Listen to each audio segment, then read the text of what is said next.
Welcome to Ignite Success, and in today's Fuel Your Fire segment, I have with me Jan Healy of Renewing Dignity. I am your host, Snowden McFall, professional speaker, author, trainer, and coach. And I am so delighted to have Jan Healy with me because she's doing amazing work in the community, something you may not have considered, which is really the need for products for women who are on the streets, women who are low income and have faced this problem every single month. Jan, welcome. Thank you for having me, Snowden. I'm thrilled to be here. So happy to have you here. Now, why did you create Renewing Dignity? Well, the purpose of Renewing Dignity is to provide period products for women and girls that can't afford them. And it basically started with the Women's Giving Alliance, the good work the Women's Giving Alliance is doing.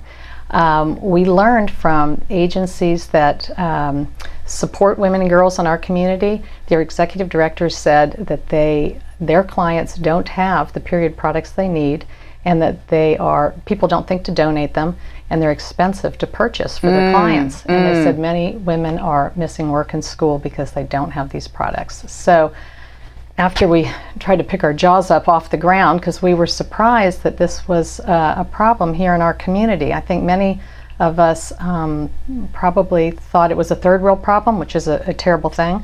But we learned that it's happening right here in the United States, and it's happening right here in our community. And so it motivated many of us to act. And Which is wonderful. So I understand it's 1 in 5 women and girls don't go to school or don't go to work because they don't have access to period products. Is that right? That's correct. One in 4 report that they don't have access to period products because they can't afford them, and 1 in 5 actually miss work and school. Wow.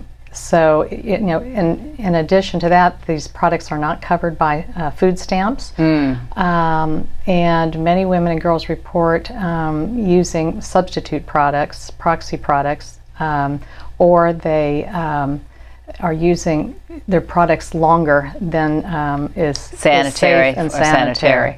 So it's a problem, and it's a barrier for women and girls in our community, and it's a barrier that seemed like we could fix. It was many problems in the world are very difficult and complex. Right. It seemed like something that we could do something with the right partnerships and the right people.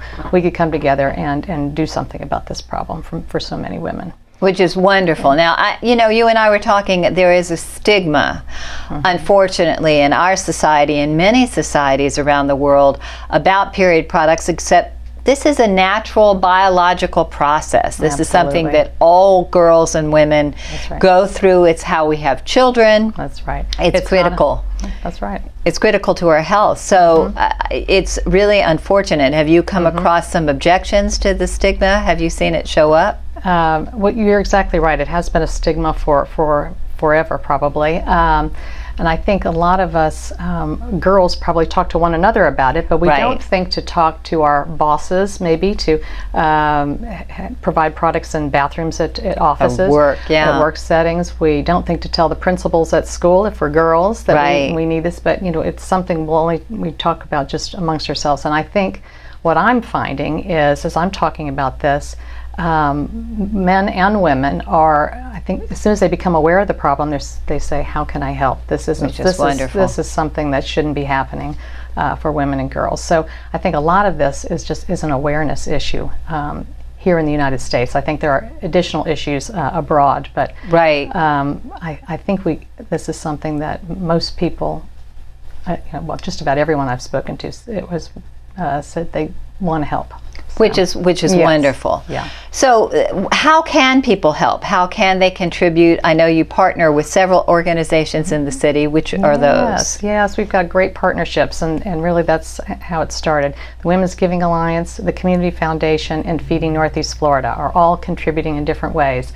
But the way this mostly will work is Renewing Dignity is out to raise awareness and to raise funds. And then the funds that we raise, we are giving to Feeding Northeast Florida, who can purchase the period products in bulk at their bulk rates. Wow. And then using their existing distribution channels, they can distribute the products to the food pantries and the agencies that are serving low-income women and girls. So we're leveraging everyone's strengths in this to make this work efficiently and effectively. So what is the best way for people to get a hold of you? Yes, well, our website, www.renewingdignity.org, and there's many ways you can help. One of the first things is to talk about it with your friends. Let people know that this is an issue in our community. And then second, when you donate your canned goods or your clothing to your favorite food pantry or charity, think to donate also period products. They all need these, so do that as well. And then donate online at our website, again, because your donations to us will go further than if you can buying them at the grocery store yourself. So. Because we can purchase at bulk prices, at wholesale prices. And I know that you and I have also spoken about how important it is to empower girls and women, and that when we do that, we automatically have a ripple effect on our communities. I mean, girls and women are the bedrock of future growth in our communities. Can you comment about that? That's absolutely true. All the research shows, national research, that by helping women, you really pull up families and pull up communities. And so we firmly believe that, the Women's Giving Alliance and Renewing Dignity. 74% of the female-headed households here in Jacksonville are food insecure. Wow. That is just a crazy number, and we really, by pulling these women and girls up, we are really pulling the whole community up. Well, thank you for everything you're doing, Jan, and for being with us today. Thank you. I've really enjoyed it. Thanks for having me, Snowden.